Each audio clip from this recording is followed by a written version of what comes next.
You're listening to Podcast PXN, PlayStation, Xbox, Nintendo. Let's do this. What's up, guys? Welcome to Podcast PXN, episode 48. I am one of your hosts, Daniel Prindle, aka Dan is DTM on Twitter, and I am joined over Discord by the Nintendo aficionado, Roro. Roro, what is up? I'm good. I'm doing good. As we talked about in the pre-show and the pre-show, I just got off work. So I literally ran from the bus stop to get here on time. That is but awesome. I'm very excited to talk about what we have to talk about today. Yes, I agree. That is awesome that you ran to the bus stop just to make it on time. And if anyone is curious, the pre-show is exclusive to hosts only. Yes. The pre-show is exclusive to YouTube. So go ahead and watch us on there live each Wednesday at 8 p.m. Eastern. Thank you to everyone watching us live on YouTube. Just search Podcast PXN and you will find us on there. The topic of the show this week, Roro, is our reactions to the Epic Games big ordeal that they have going on both with Apple and Google. There's a lot of stuff going on there. It's going to be interesting. But first, the show always starts with the PXN news of the week, so let's go ahead and jump right in. Roro, the first item this week is going to be a bit of a rant because, Roro, I am very much getting agitated with people this week. So it's time to talk about Halo Infinite a little bit. So there was a news story posted this morning by IGN. Normally, I like IGN. IGN is good people. There's a lot of people there that I like. However, this news story, unsubstantiated reports from anonymous sources, not going to do it for me. The report said Halo Infinite's delay can be attributed to outsourcing issues and the most significant distraction being the Halo TV series. What? So as someone who follows 343 very closely and is obviously a huge fan of Halo, yes, you can say, man, you're just a big fanboy with blinders on. No, that's not really how I operate. I operate with logic and reasoning and, what the developers are telling us. So the thing is, most of this doesn't make sense to me. The significant distraction of the Halo TV series doesn't make any sense. 343 has had from day one, not even, this isn't a recent development, from day one of the studio being created back in 2007, 2008, whenever that was created to take over for the Halo franchise, they had a small team created to be the transmedia team for 343. And the head of that transmedia team is Kiki Wolfkill. She's super awesome. You should follow her on Twitter if you don't already. She's great. She leads this small team in every aspect of Halo that isn't the games. So that's the TV series, the comics, the game, the movies, everything else, books, everything. So they're overseeing all of that stuff. The fact that they're saying that the TV series is messing with development of the game doesn't make sense because those are two completely different entities. Yeah. Chris Lee is the head of the studio of Halo Infinite. They have multiple heads at 343. Kiki Wolfkill is the head of the transmedia team at 343. So those disconnects there are why I'm a little bit miffed about this whole ordeal, because it doesn't make sense, Roro. It doesn't make sense. It doesn't add up. So that's, that's kind of to address that part of it. The outsourcing thing. So I kind of wanted to go into that as well. The outsourcing, yes, outsourcing happens in the video game industry. And in fact, it happens now more than it's ever happened in the course of the entire industry because of how much these big AAA games demand. And that can be seen just by looking at The Last of Us Part 2 that just came out. I read a report not that long ago they said that 18 or 19 different developers worked on that game. That's just how game development happens now. Like, to say that there's trouble because there's so much outsourcing for this game, that doesn't make sense, because that happens normally on a normal basis. And 343 actually has a history of outsourcing things. If you go back to Halo 4, they outsourced Halo 4's Forge to not Creative Assembly, Certain Affinity, and they created their entire Forge in Halo 4, and they helped with Halo 4's multiplayer maps as well. Halo 5 had a lot of help with both campaign and firefight, the Warzone firefight. They had multiple studios working on that. Halo the Master Chief Collection has literally an entire... Halo the Master Chief Collection was a game built on outsourcing. Every single developer that has worked on the Master Chief Collection is an outside studio, because 343 didn't develop the Master Chief Collection internally. So, yeah, I have a lot of problems with what they're saying here. However, with all of those things being said, I posted all of that this morning in reply to IGN's Facebook post, because that's what I originally saw it on. I posted all those things and my concerns about IGN going with that article. And Roro, I apologize if I'm going too long with this. No. Yeah, but I commented that right away. So now, after I got home today, I looked back 2 hours ago. Sketch, who is the 343 community manager, actually responded to these concerns and these questions. So here's the thing. They don't normally do this stuff, but because there's been so much negativity towards Halo Infinite as far as the graphics demonstration at the reveal event and this and so many things that they've just been harped on for being bad, I'm just, I'd rather us, go on the side of having factual information rather than, sensationalizing things to necessarily get some clicks. I'm not saying IGN necessarily meant to do that, but it felt that way from someone like myself who is a big fan. But anyways, so Sketch, the 343 community manager, says, okay, normally I don't even entertain this kind of stuff, but seeing as I'm partially implicated here, I'm going to address the part where Phil Spencer validated his prior reporting, even though I denied it. So essentially, Phil Spencer went on Animal Talking last week with Gary Whitta, and Phil Spencer had hinted that Halo Infinite's release was talked about, that maybe they would release multiplayer or split up. His exact words were split up the campaign and multiplayer, and they talked about the possibility of doing that. Sketch now confirms that the report that came out 2 weeks ago or something, that said that campaign would launch on day one but multiplayer would be pushed back, that was complete bull crap.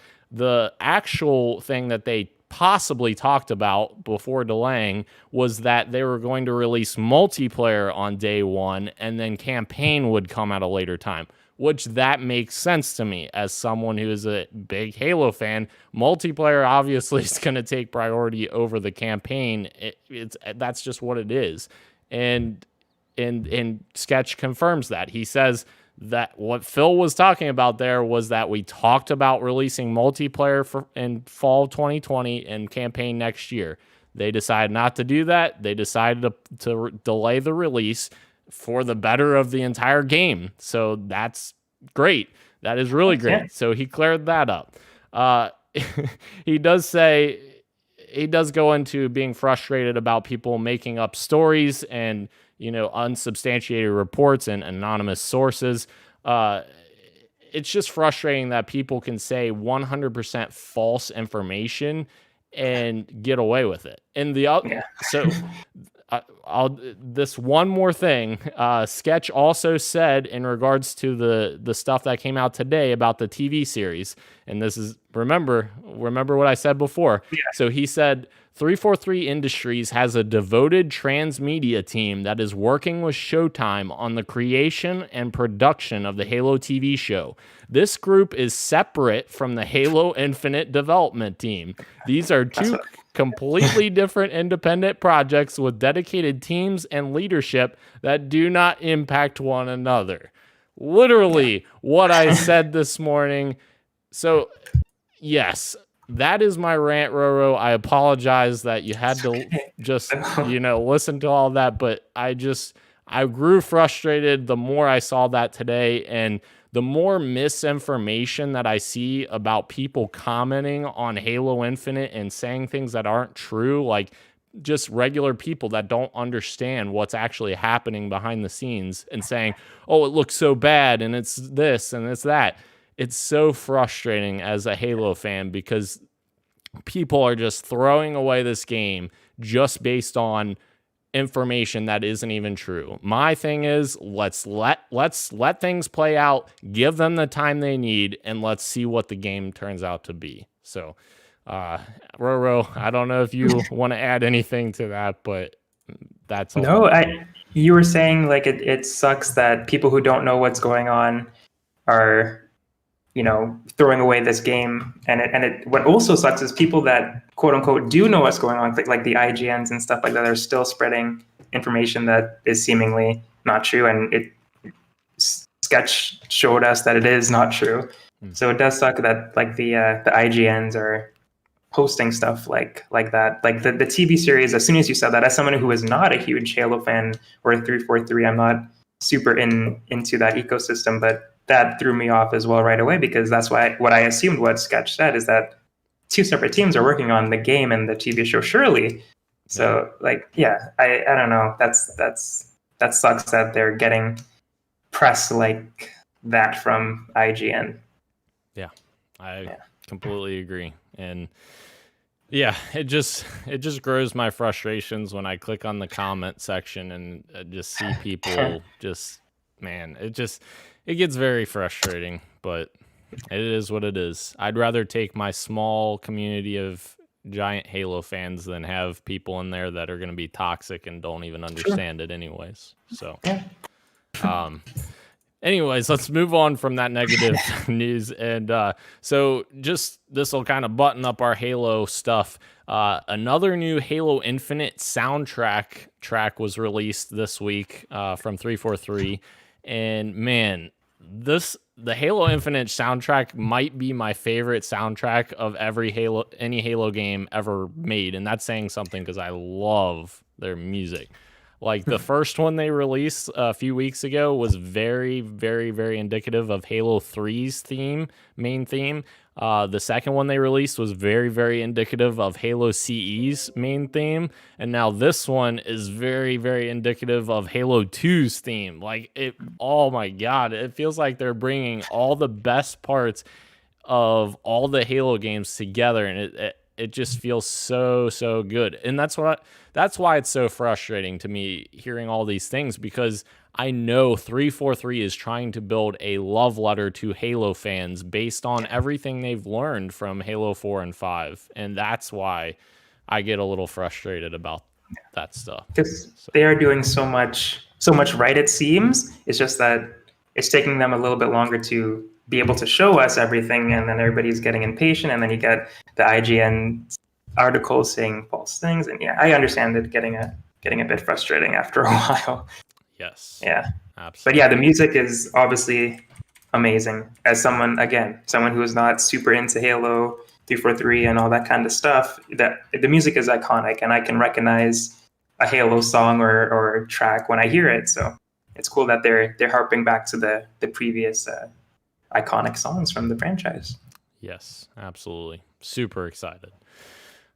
Moving on to more Xbox, sort of Xbox news, Microsoft news, whatever you want to call it.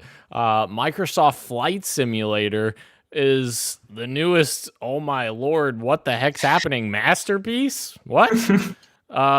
So the reviews have come out. It has gotten very glowing reviews, probably the best reviews for an Xbox exclusive since Forza Horizon 4, I think, which is just crazy.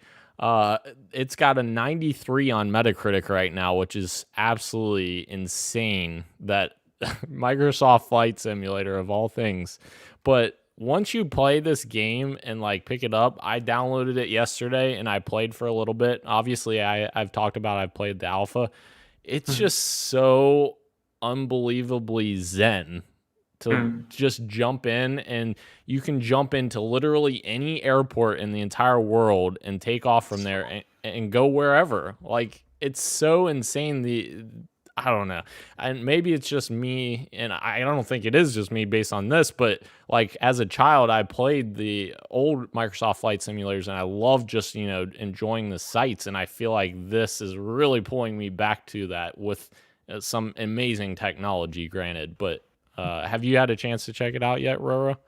I have. It took me a little while to to get it fully downloaded on my computer, but I got to jump into the tutorial for a little bit, so I haven't been able to explore as freely as I want to yet because I'm trying to learn how to fly the plane first. Yeah.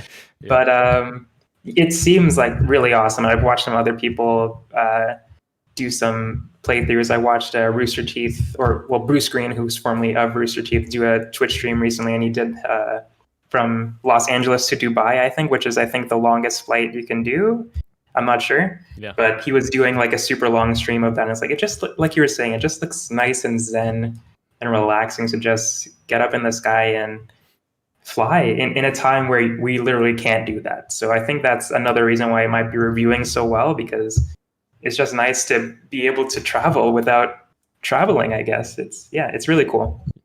Yeah, absolutely. And like, if I would make a suggestion to you, I would just jump into whatever you want and turn it to easy, because honestly, that literally takes care of every automated thing you have to do, essentially. And if you use the Xbox controller, I've just been using an Xbox controller. I know that sounds stupid and crazy for a game that complex, and it makes it super easy. You just basically fly the plane. It prompts you and tells you do this, and then you take off and you're good. I might do that then. Yeah. It definitely, like when I was playing the alpha, they didn't have that difficulty in there yet. So I was trying to like do every single thing, like trying to figure out all the notches and I was like, I don't know what's going on. This is more complex than I remember, and doing all crazy things. But yes, that difficulty mode, I would definitely recommend that easy. So it makes it a little more enjoyable. Okay, I'll definitely try that. Moving on. Oh, I do have one more thing that I wanted to mention. What do you think the likelihood of that being a launch title now for Series X, seeing as obviously Halo is not going to be there at launch? People are wondering what Microsoft's going to have at launch. They've announced it's coming to Xbox, but they haven't said when or anything like that. Do you think that they'll try to squeeze that in for the Series X launch?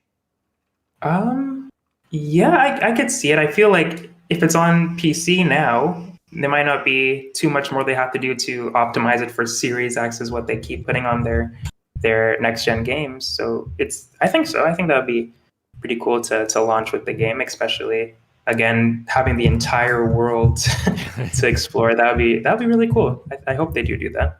Yeah, I agree. I think that would be a very smart decision. Obviously, with not having Halo, they have to have something else. I mean, I don't know. This is a good month for Microsoft's or Xbox Game Studios, as we'll kind of talk about as the month closes out here. But there's a ton of Xbox games coming out this month, so very interested to see that. Moving on to more Xbox news before we move on to other stuff. There's a new Xbox experience that Microsoft showed off today for the Xbox One, Xbox Series X, and mobile, all shown. So essentially, this is the new dashboard that they're kind of showing off what it's going to look like. And it does look very similar to the Xbox One, as they kind of already hinted at, that Xbox One's dash would still be the same as Series X. But this new dashboard looks significantly faster. And then let me tell you, Roro, I've been using the new store. It's in preview right now for people who are early access people or whatever. And the new store is phenomenal. Like, it's so freaking fast. It's unbelievable. But the new dashboard is apparently taking less resources from the system, so it uses like 40% less memory. So games can kind of get more of that memory, which is good. That's always a good thing. And it's super fast, super clean, has the same design language as the new store has, so everything looks crisp. I'm very excited for this. Nice. And even if Series X wasn't coming out this fall, I'd be excited for this because the Xbox One UI is very sluggish. So with this coming to that, that's exciting. Yeah, it looks clean. It looks nice. I always like a new, fresh menu to look at. So Yes. this is cool. Absolutely. Especially if it works better than the previous one, obviously. Absolutely. New coat of paint. Yeah. Moving on, Fall Guys has quickly become a favorite on this podcast in a lot of places. But Fall Guys has a charity bidding war going on right now where brands are bidding for the first themed skin in Fall Guys. This is awesome. Like, imagine if we could actually put this towards like, things that are like crazy, like, cancer research. Buy the skin for cancer research. Like, that would be amazing. So cool. But yeah, this is awesome. And I think the last I looked, I want to say Ninja had the top bid for this. So it's like over $400,000 or something. Yeah, it's a really meme number. I think it's 420,069 right now. You're right. Yeah. But yeah, again, like you were saying, I think it's so awesome that they're doing this and that it does open the door for really awesome causes, like you're saying, for cancer research or anything that they really want to put their money towards. Yeah. But yeah, it's awesome. It's super awesome. And I think I speak for all of us in saying that we want as many Fall Guys skins as we can get, because that game is so awesome, and just like having your favorite characters to dress up as would be awesome. So. There's so many cool fan arts that I've seen on Twitter where it's like the KFC Colonel as a Fall Guy skin. There's like just random awesome stuff. Other game characters as well. So yeah, I love seeing all these possibilities that we could get. Absolutely agree. KFC Kentucky Colonel, my home state, Roro, Kentucky. Anyways, moving on. Deathloop has been delayed to Q2 2021. So yeah, this was a promising game. I think all of us, including Sean, he's not on today, but I think all of us have been excited for this game and kind of interested to see what it looks like. It's being made by Arcane, right? Yes, I think so. Let me double check real quick. Yeah, I think you're right though. Yeah. Deathloop, Arcane Studios, yeah. Yes. Okay. And so it is a PlayStation 5 exclusive. I don't remember if it's a timed exclusive or exclusive. Exclusivity just drives me up. It's a timed exclusive, yeah. Okay. So Deathloop looked very promising. I think it is obviously another, casualty, so to speak, to COVID. Like we've said before on here, I don't think Halo Infinite and I don't think Deathloop will be the last two games that get delayed this year. I think we will still see more delays for games that are supposed to come out this fall. I don't know what else would be next, but I swear to God, if Cyberpunk... Oh, I don't think I could take that, dude. I don't think I could take that. I was literally just about to say that. I'm like, if we get another Cyberpunk delay, No, please no. Please save us, Cyberpunk, from 2020. And not to mention, Halo moved out of the way for you, Cyberpunk, so I can just focus on you. You just stay there, please. I'm definitely, even though saying that Cyberpunk being delayed will crush me, and it would crush me, but I am at this point desensitized to all the delays. Like when something gets delayed, I'm like kind of expected not to play this year for some reason. I'm just and I'm probably not going to get the PS5 at launch. Maybe end of this year, Christmas time, maybe. So these delays, if they're not going to be on a PS4, kind of don't affect me too much, but it always sucks, obviously. And dude, when are we gonna freaking see Miles Morales? Like, we haven't. Hope soon. I hope so too. I hope it's at their event this month if they announce price and pre-order. When's that coming? Xbox and PlayStation? Sorry, another burst there. Moving on, Linkin Park DLC is available now for Beat Saber. Roro, are you a fan of Linkin Park? I don't know. You I don't know. I haven't listened to their music. I don't think in a while. I put you on the spot. Sorry. No, it's okay. I like their music, so I think this is actually good news just because I feel like the only thing that's kind of missing from Beat Saber is having a lot more licensed songs. They have a lot of like original stuff on there, but I kind of want more licensed songs. And I know Sean's talked about how, just plug it in your computer. There's like backdoors and people have, rips of it. And I'm like, dude, I just want to buy it. I just want to buy the music that I like. Sounds like too much work. Yeah, exactly. I just want to buy what I want to listen to. So I think this is a good thing. I hope they keep doing more partnerships like this, but I don't know. I just remembered another thing relating to Oculus that I didn't put in the stories this week. I think I know what you're talking about. Yeah.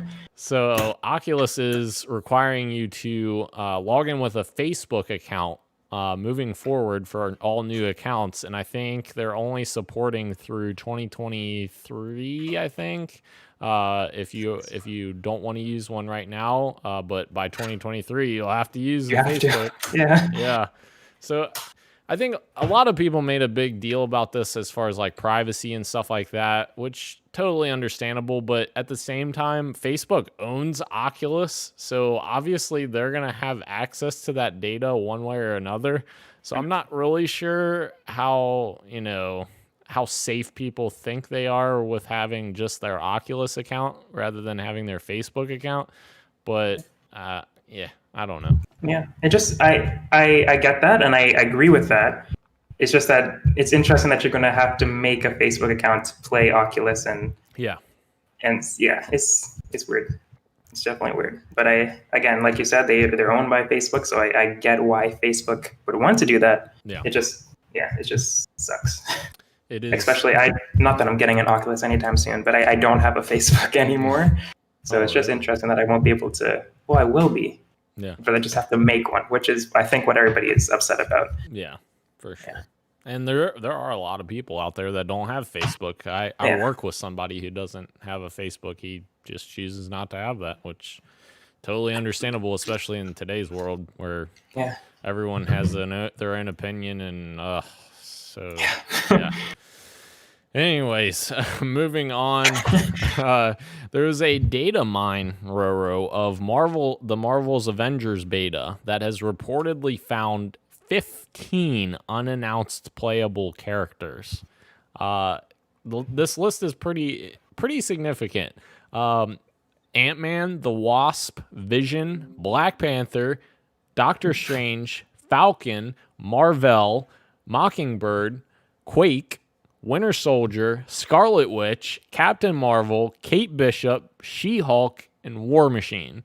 Very, very good list. Very good list. My question is all of that going to be included? Well, no, yeah, that's another whole other can of worms. But is all of this going to be included, or is this all going to be DLC? Like each piecemeal character is going to cost so many dollars. I almost feel like, slighted because the game only ships with five or six characters depending on platform. And this is 15 characters. Like, imagine if these aren't free. That's a lot of money. But go ahead. Yeah. No, you might be right that they are DLC, but I believe the people making this game said that the updates are going to be free. Yeah. Including characters like with Hawkeye coming out after launch. I think he's a free character, and I think they mentioned that the characters are supposed to be free. Okay. I don't know if that changes after a year and then you have to pay for it. I don't know how that all goes down, but I think they did say that the characters are supposed to be free and all you have to pay for are the skins and cosmetic stuff. Yeah. I'd be totally down for that. If that actually happens, that's great. And this would, in my opinion, this would kind of help with the whole Spider-Man exclusivity deal, because then you have 20 some characters to choose from, whereas at launch you have 5 characters to choose from, and that one character that's exclusive is a big deal because it's missing, or Spider-Man's not coming at launch, but soon after launch, you know what I mean? But yeah, I definitely think it's all about perspective, I think. And, if you have 20 characters versus 6 characters, it's very different having one exclusive character, my opinion anyways. But I'm sure Sean will be happy to hear about Black Panther being on the list. Yes, honestly, Black Panther is a big highlight. And also, this is kind of a sneaky one. Quake is a big deal for me, because I'm a huge fan of Marvel's Agents of S.H.I.E.L.D., the TV show, and Quake is very prominent in that TV show. She's very different in the TV show. I'm not even sure if she's male or female in the comics and stuff like that, but in the show she's a female and she is freaking awesome. I love her as a character and I love her abilities. So I'm interested in that one as well. Nice. I don't know. I didn't know of this character, actually. I didn't know who she was. Yeah. The Agents of S.H.I.E.L.D. series finale just happened last week, and I'm still flabbergasted. It was so good. I love it. And that rarely happens nowadays. But next up, we're on to some Nintendo news, Roro. There was a listing on Amazon UK for Zelda Skyward Sword for Nintendo Switch. Nice. How excited? I'm excited. Yeah, this is. I think we talk about this a lot when remakes and remasters come out, and how I always say, I haven't played that yet. And this is another one of those that I haven't played yet. Yeah. So I am all for a Switch version of Skyward Sword, especially not having to use motion controls. Yeah. Just use my Pro controller and just play the video game without the Wii remotes and all that kind of stuff. So that's a plus. So I really hope that this is true. And I'm in a similar boat here. I've literally only played 3 Zelda games in my entire life.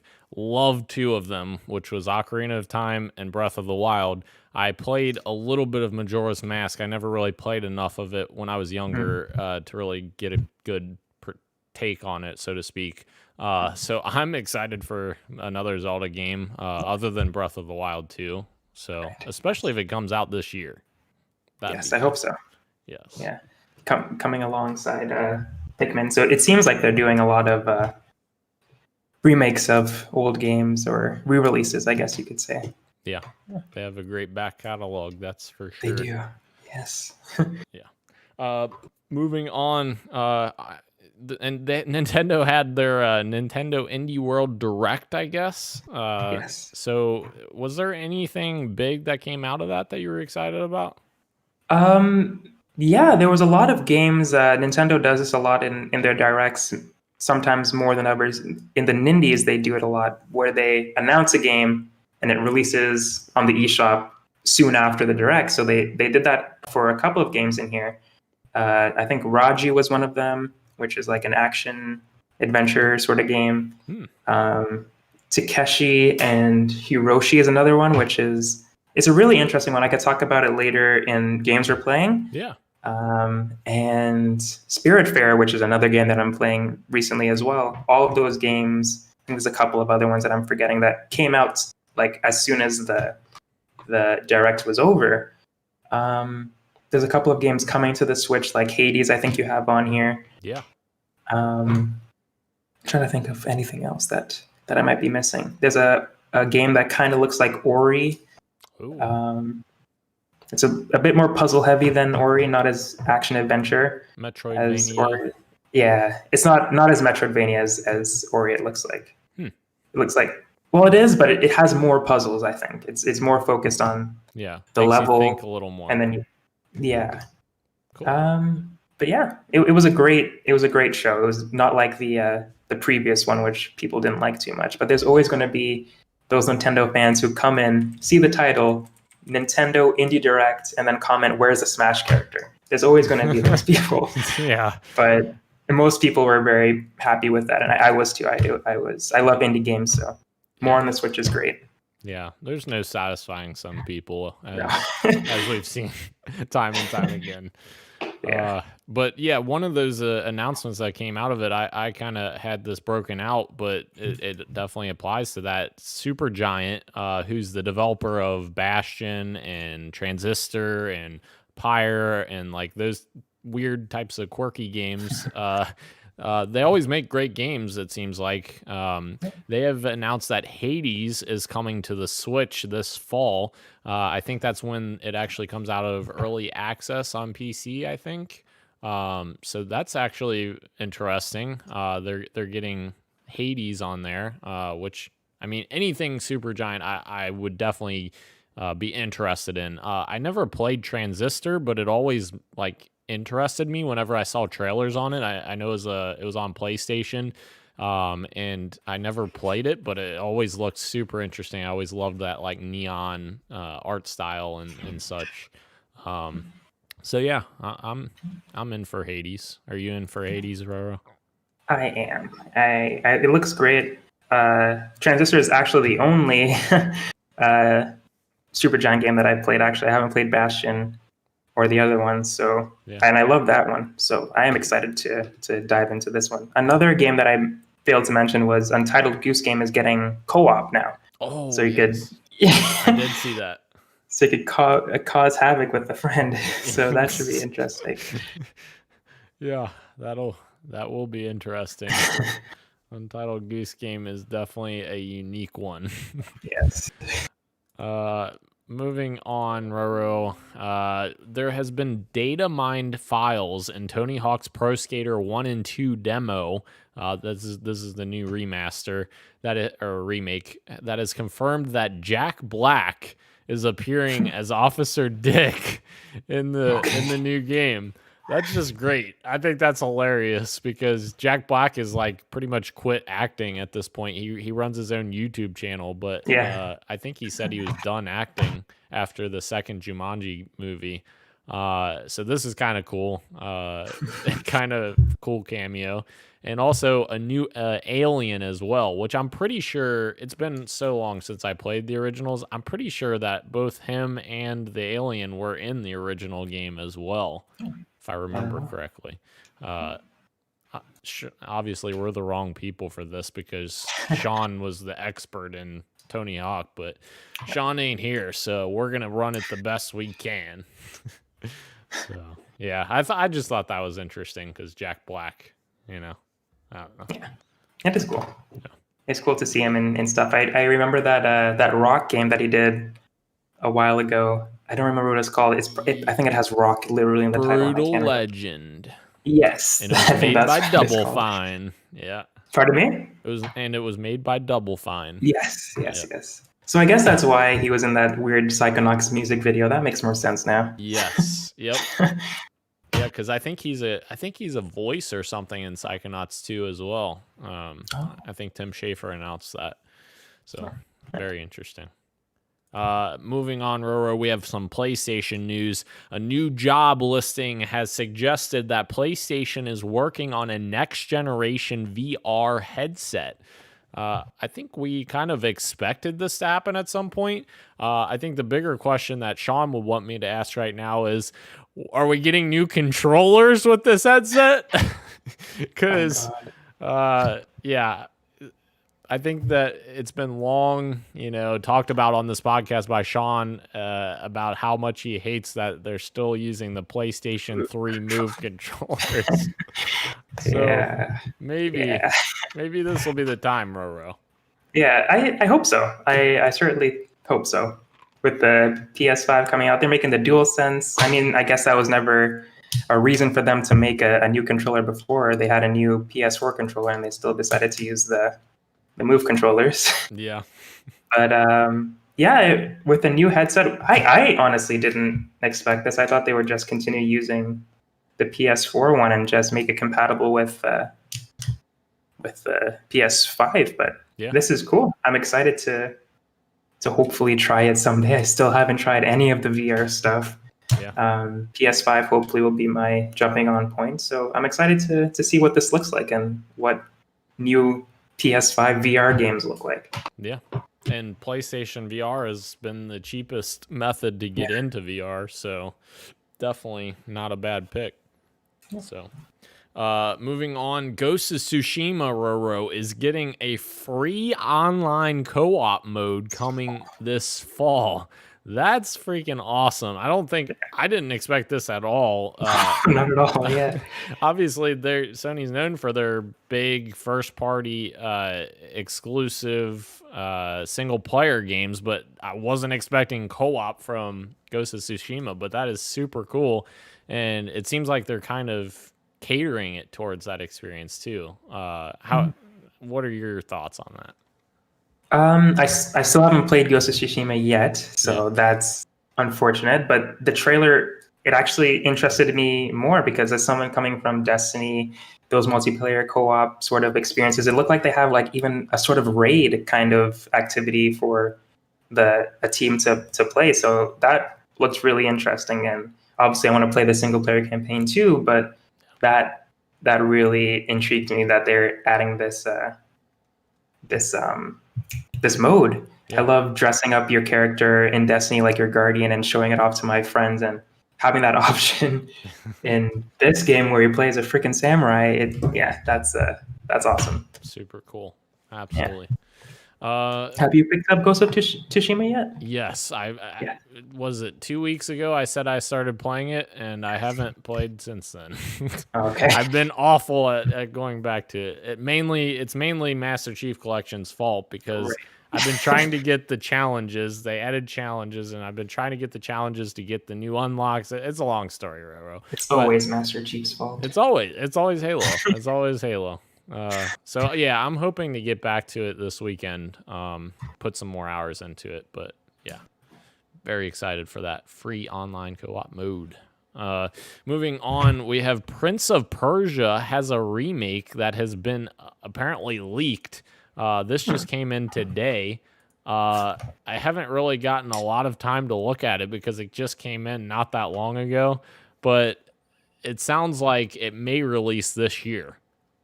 Which is kind of surprising why Ubisoft wouldn't have announced this at their event, a month ago? But I do know they do have a second event, I think in September, so I'm assuming it'll get announced there. But my God, Ubisoft can't keep a secret at this point. Yeah, that'll be insane. Tim Geddes from Kind of Funny would lose his mind. Yeah, absolutely. Yeah. And I've never even played any of the Prince of Persia games. I didn't get into really Ubisoft games until Assassin's Creed, and I guess Assassin's Creed's kind of the spiritual successor to Prince of Persia. So I'd be interested in it. See how it does. Yeah. Again, keep the remakes coming. I am all for them. Absolutely agree. So, moving on to our final news story, Roro. A little teaser popped up. I pulled this up and I was like watching it and I'm like, what in the world? Are we watching 2020, the experience? Call of Duty Cold War has been officially teased with a 2-minute teaser trailer. And it does confirm Treyarch is the developer on this game, which means the 3-year dev cycles are gone, back to 2-year dev cycle. Hopefully doesn't negatively impact the game. But this game, this teaser is weird because like he's saying stuff like, you control, with chaos and mass chaos. And then like, I think he even dropped the word pandemic, or not pandemic. He said something similar to a pandemic. And I'm like, what the heck? This feels like 2020 is happening right here. So yeah, it really definitely strikes the mood of the current like climate of the United States in particular. I guess North America, because it kind of stems up to you guys in Canada as well. I feel like a little bit, or not stems, but trickles into there or whatever, Sure. However you want to phrase that. But I think this is super interesting, and I'm intrigued. I want to see more. I want to see what the game gameplay actually looks like, what the story actually looks like. But we're getting a full reveal on August 26th. So what did that reveal trailer do to you, Roro? What were your impressions? Well, you sent it to me in like in a message, and I just clicked on it. I had no idea what it was, and I didn't know what it was until literally the very end of the trailer where it said Call of Duty Cold War. I was like, what did Daniel just send me? Like, did he send me the right thing? Like, what am I watching here? Yeah. And no, it definitely intrigued me for sure as someone who's, again, not super into Call of Duty. I haven't played a lot of the games at all, the campaigns, mainly the multiplayers, but I've played, if anything. But yeah, as you're saying, it sounds very 2020, and it's going to be interesting to see it not being like super futuristic and not maybe on the battlefield, boots on the ground sort of thing. So it'll be interesting to see what the setting is. If it's like modern day city, like I just don't know what to to think. I'm excited to see what the reveal is going to be. I'm definitely intrigued after watching this. I'm assuming this takes. Yeah, it is. I'm assuming this takes place in the Cold War era because they say like it's based on actual events or whatever. Or it's you know, ties to actual events or whatever of the Cold War. Right. So yeah, I agree. I'm very intrigued by it. But moving on into the games we're playing, Roro, I've still been playing Fall Guys, having a lot of fun with that game. It's crazy. It's madness, as we've always talked about. But I did dabble into Saints Row 3 Remaster a little bit, which actually I widely regard Saints Row 3 as my favorite Saints Row game, even before playing this remaster. And going back to it, I can absolutely say that with 100% affliction, whatever. I can say that is my favorite Saints Row game. It still holds up to this day, even with the remaster. I absolutely love that gameplay. It's so silly. It's, you know, the story is crazy. It's hilarious. I just love everything about it. Saints Row 4 was just Crackdown, and that's not really what I wanted from Saints Row. So that's why 3. I love that game. So I was excited to go back to it. But that's pretty much all I got. Of course, I'm playing MCC, but I didn't put that on here. So for me, I am playing. I hinted to it a little bit when we're talking about the Nindies. I'm playing. Oh, am I?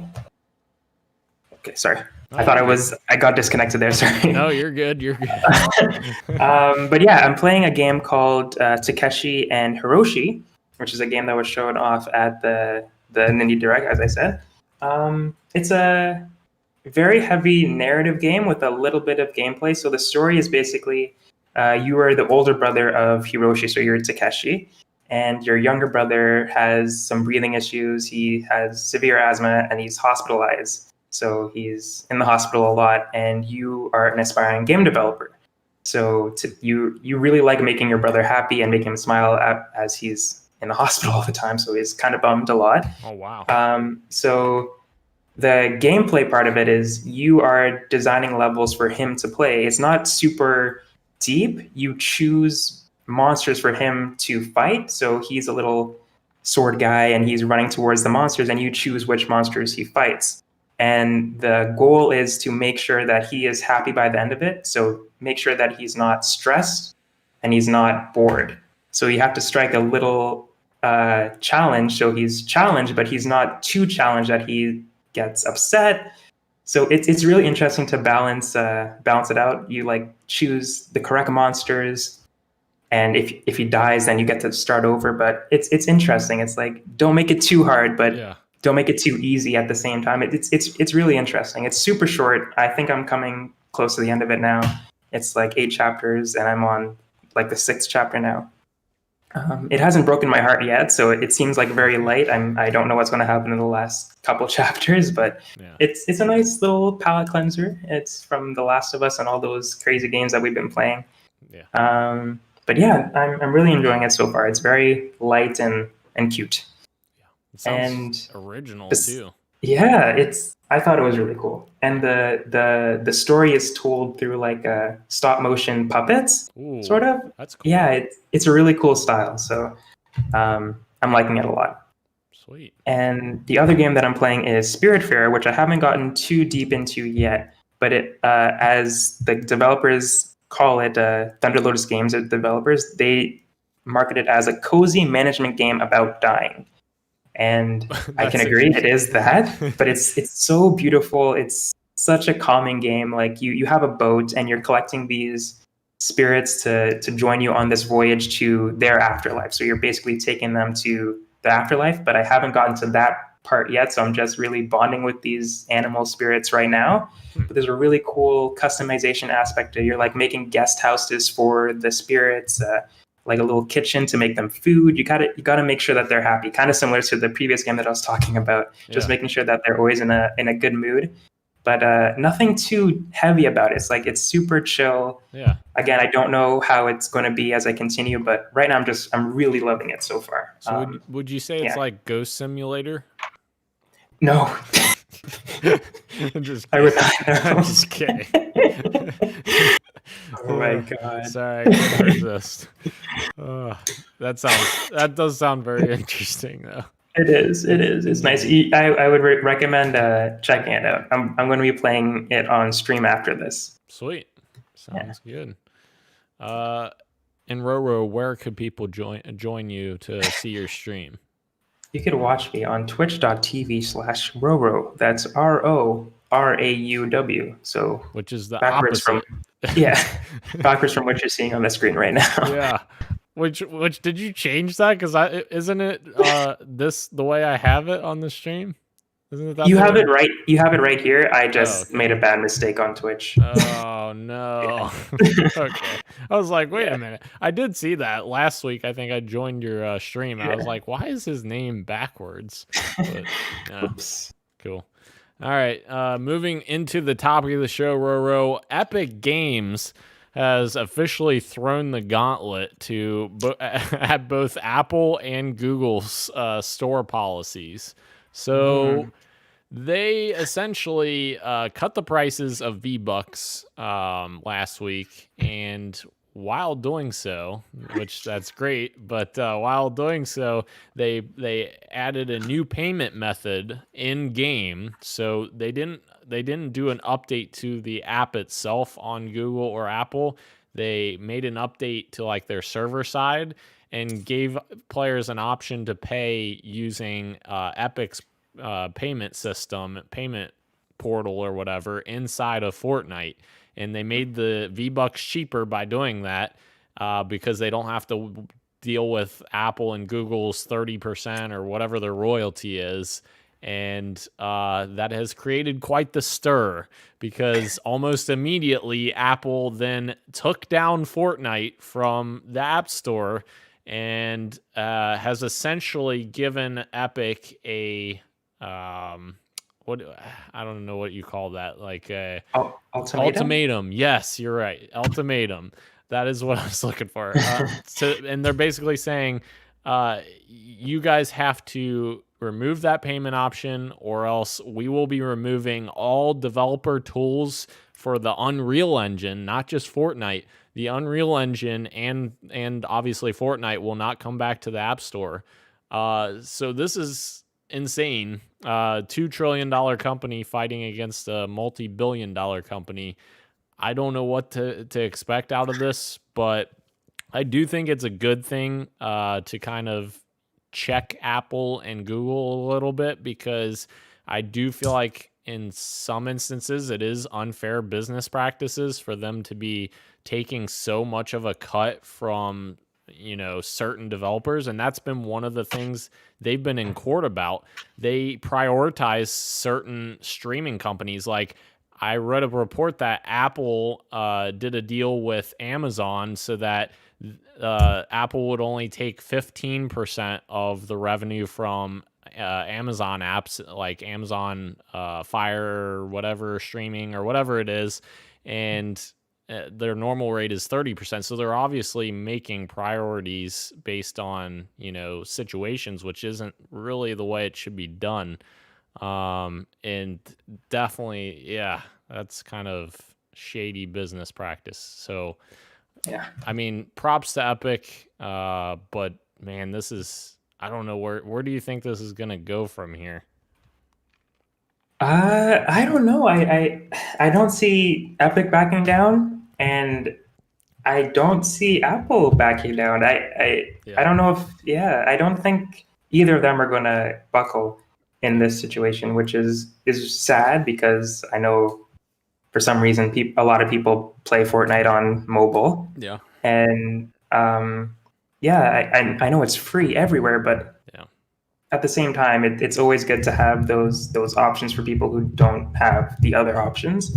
Yeah. And I never understood the hate that the Epic Game Store got, because you were talking about the cuts and stuff like that. Yeah. And the cuts that they take from the people that publish on their store is like, it's insane. Like It's the tiny. people who, yeah, the people that publish there get like 88%, I think, Yeah. of the rev. Yeah. Yeah. And they get 12% of the cut. It was like, I think it is good what they're doing. The way you described it when you were first saying it, talking about it, did sound super shady though. Yeah. When you were just reading it, it's like how they went through the back door and they didn't update the store. They just did it. Yeah. Which, so I understand where Apple might be coming from. Is like, Yeah. you guys just didn't even talk to us about this. You just did it, and obviously that's against the rules. So we're taking you off our store. So I get why they're doing it. Yeah. But at the same time, they're super greedy. Yes. And like, come on. Like, Yeah. I don't know. And it sucks that it got removed from the store. yeah. And Epic has actually sued Apple now too. Yes. That's in the court systems for them removing Fortnite, and for the legal ramifications with the Unreal Engine and all of that.